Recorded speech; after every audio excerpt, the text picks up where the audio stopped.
வணக்கம் நண்பர்களே, தேனி மாவட்டம் கம்பம் பகுதியிலிருந்து உங்கள் பட்டு விவசாயி பிரதாப் பேசுகிறேன். நம்மளுடைய நிலத்தில் பார்த்தீங்க அப்படின்னா மல்பெரியோடு சேர்ந்து நம்ம தக்கப்பூண்டு விதைச்சி வச்சுருக்கோம். இது பார்த்திங்கன்னா 15 நாள் ஆச்சு நம்ம நிலத்தில் போட்டு.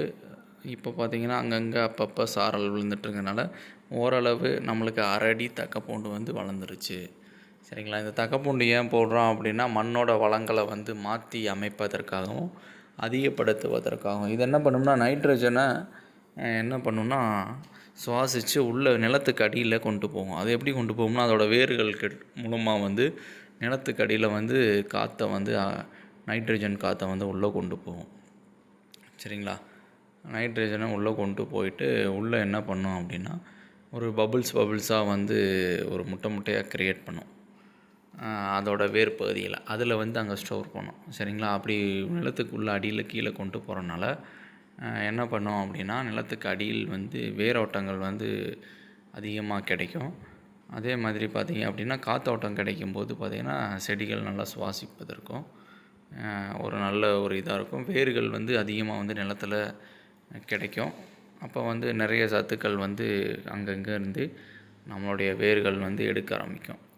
அதுவும் இல்லாமல் இதில் நிறைய விஷயங்கள் இருக்குது. இந்த தக்கப்பூண்டில் எல்லா விவசாயிகளுமே பார்த்திங்கன்னா பெரும்பாலும் வந்து இந்த தக்கப்பூண்டை வந்து நிலத்தில் போட்டு உள்ளே மல்ச்சிங் பண்ணி விடுவாங்க. அதாவது திருப்பி அதிலே உழவடிச்சு விட்ருவாங்க. ஸோ அதே மாதிரி தான் நம்மளும் பண்ண போகிறோம். அங்கங்கே தக்கப்பூண்டு எல்லாம் போட்டு வச்சுருக்கோம். ஸோ மண்ணோட வளத்தை நம்மளுக்கு கண்டிப்பாக மாற்றணுன்றதுக்காகவே நம்ம வந்து இந்த தக்கப்பூண்டு போட்டு பண்ணிகிட்ருக்கோம். அதாவது சிம்பிளாக சொல்ல போனோம் அப்படின்னா 50 வருஷங்கள் நம்ம வந்து ரசாயன உரம் போட்டு விவசாயம் பார்த்துட்ருக்க நிலம் மல்டு தன்மை அடைஞ்சிருக்கும். அந்த மல்டு தன்மையை போக்குறதுக்கு ஒரு தடவை தக்கப்பூண்டு போட்டு நம்ம அதை மல்ச்சிங் பண்ணாலே அந்த 50 வருஷம் போட்டு விவசாயம் பண்ண அந்த கெமிக்கல் ஃபெர்டிலைசர் எல்லாமே பார்த்திங்க அப்படின்னா இந்த தக்கப்பூண்டு மூலமாக அழிக்கப்பட்டு நம்மளுடைய நிலங்கள் பாதிப்பிலிருந்து நீக்கப்படும். சரிங்களா? இப்போ நம்ம என்ன பண்ணிகிட்ருக்கோம் அப்படின்னா வெயில் காலங்களில் மல்பெரி நாற்று நடவு பண்ணுறது எப்படின்னு சொல்லிட்டு சில ஆராய்ச்சிகளை நம்ம முன்னெடுத்து பண்ணிகிட்ருக்கோம். அது என்ன அப்படின்னு பார்த்தீங்க அப்படின்னா நம்மளுக்கு வளர்ந்துருக்கும் மல்பெரி நாற்றுக்களுக்கு இடையில் வந்து பார்த்திங்கன்னா நம்மளுடைய தோட்டத்தில் வந்து நிறைய பாடுகண்டுகள் போயிருக்கு. அந்த பாடுகண்டுகளை இந்த சமயத்தில் எந்த மாதிரி நிறைவேற்றலாம் பார்க்கும்போது இந்த மாதிரி நல்லா வளர்ந்த கிளைகளை நம்ம என்ன பண்ணுறோம் அப்படின்னா எடுத்து அதை வந்து நிலத்தில் படுற மாதிரி வச்சு சின்ன குழி மாதிரி தோண்டி அதை வந்து என்ன சொன்னால் பதியம் போடுறோம். இந்த மாதிரி பதியம் போடும்போது என்ன ஆகும்னா ஒரு 90 நாளில் அந்த பதியம் போட்ட இடத்துல இருந்து வேர் முளைக்க ஆரம்பிச்சிடும். வேர் முளைக்க ஆரம்பித்தோம்லே பார்த்திங்க அப்படின்னா இந்த மல்பெரி நாற்று தனியாக வந்து பிரித்து எடுக்கப்படும். அப்படியே அந்த தாய் வந்து அதாவது தொப்புள் கொடி உறவு மூலமாக நம்ம என்ன பண்ணிகிட்ருக்கோம் அப்படின்னா அந்த மாதிரி ஒரு உறவை க்ரியேட் பண்ணி அதிலிருந்து வளத்தை எடுத்து நம்ம வந்து இந்த மல்பெரி நாற்றை தனியாக வந்து கொண்டு வர போகிறோம். 90 நாட்கள் கழித்து பார்த்திங்க அப்படின்னா அந்த தாய் குச்சி அந்த சைடு இருக்குது பார்த்திங்களா, அதை நம்ம கட் பண்ணி விட்டுருவோம். கட் பண்ணி விட்டாச்சு அப்படின்னா இந்த புதுசாக வர்ற குச்சி மல்பெரி நாற்று வந்து நல்லா வளர ஆரம்பிச்சிடும். ஸோ வெயில் காலங்கள்லையும் நம்மளுடைய மல்பெரி தோட்டத்தில் வந்து இருக்கிற மல்பெரி நாற்றுகளை வந்து டெவலப் பண்ணுறதுக்காக இன்னும் அதிகப்படுத்துவதற்காக நாற்றுக்களை அதிகப்படுத்துவதற்காக இடையில் இருக்க கேப்புகளை ஃபுல்லாக ஃபில் பண்ணுறதுக்காக இது ஒரு புதிய வகையான முயற்சி நம்ம எடுத்து பண்ணிகிட்ருக்கோம். இந்த மாதிரி பார்த்திங்க அப்படின்னா உள்ளே நல்லா மண் போட்டு இந்த கிளையை வந்து நல்லா ஊன்னிடும். ஸோ வந்து 2 அடி டிஸ்டன்ஸில் நம்மளுக்கு என்ன ஆகுதுன்னா புதுசாக ஒரு செடி வந்து 90 நாட்களில் வளர்ந்துடும். அது வரைக்கும் நம்ம அந்த தாய்க்குச்சியிலேருந்து வர்றதை பிரிக்கக்கூடாது, அதை டிஸ்டர்பும் பண்ணக்கூடாது. அதை தவிர்த்து மற்ற கிளைகளை வெட்டி நம்மளுடைய பட்டுப்புழுவுக்கு நம்ம உணவாக கொடுக்க போகிறோம் நண்பர்களே. இந்த மாதிரி பார்த்திங்க அப்படின்னா பதியம் போட்டு நம்ம என்ன பண்ணியிருக்கோம் அப்படின்னா நல்லா செம வெயில் அடிச்சிட்ருக்கு. இந்த வெயிலில் நம்ம வந்து இந்த மாதிரி வந்து பதியம் போட்டுட்ருக்கோம். இந்த பதியம் பார்த்திங்க அப்படின்னா 90 நாட்கள் எந்த ஒரு அசைவின்றி மண்ணிலே இருக்கணும்.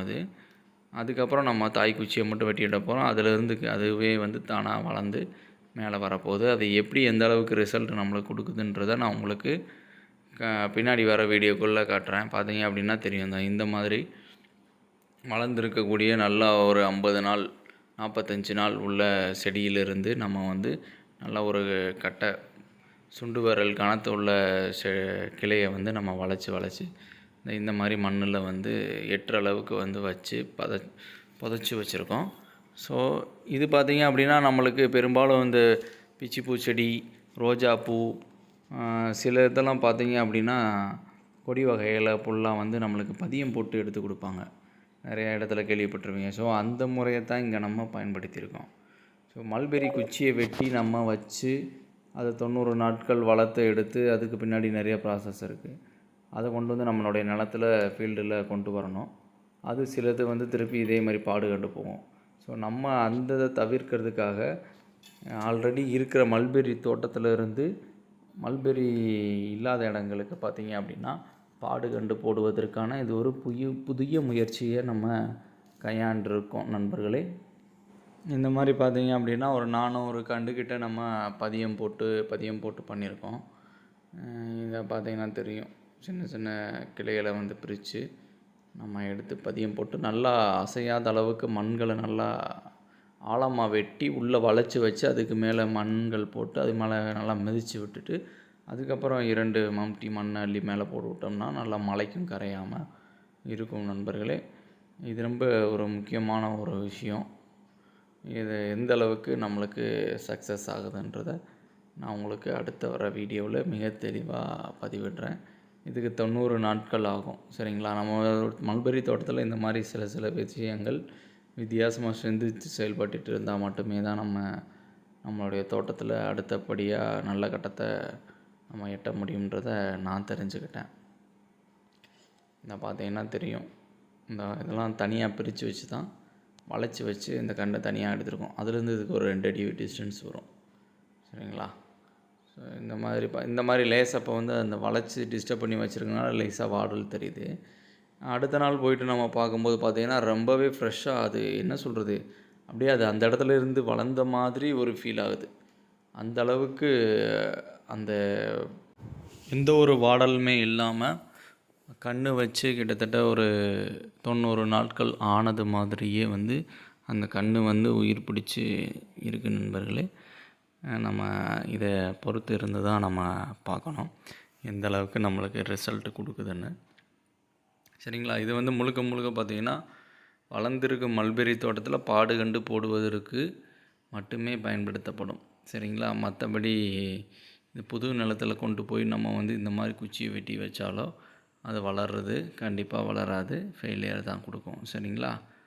இதை வந்து ஆல்ரெடி மல்பெரி தோட்டம் இருக்கிற இடத்துல பார்த்திங்கன்னா இல்லாத இடங்களை ஃபில் பண்ணுறதுக்கான ஒரு சிறந்த ஒரு பெரும் முயற்சின்னே சொல்லலாம். சரிங்களா? புது ஒரு ஐடியாஸ். வணக்கம் நண்பர்களே, மீண்டும் உங்களை அடுத்த வீடியோவில் புது சுவாரஸ்யங்களோடு சந்திக்கிறேன். நன்றி, வணக்கம். நம்மளுக்கு பார்த்தீங்க அப்படின்னா வர 26ஆம் தேதி புழு ஜாக்கி சென்டர்லேருந்து வரப்போகுது. சரிங்களா? நம்ம புழு வளர்க்குறத பற்றி இன்னும் டீப்பாக நிறைய விஷயங்கள் பார்க்கலாம் நண்பர்களே. மீண்டும் உங்களை அடுத்த வீடியோவில் சந்திக்கிறேன். நன்றி, வணக்கம், மிக்க மகிழ்ச்சி.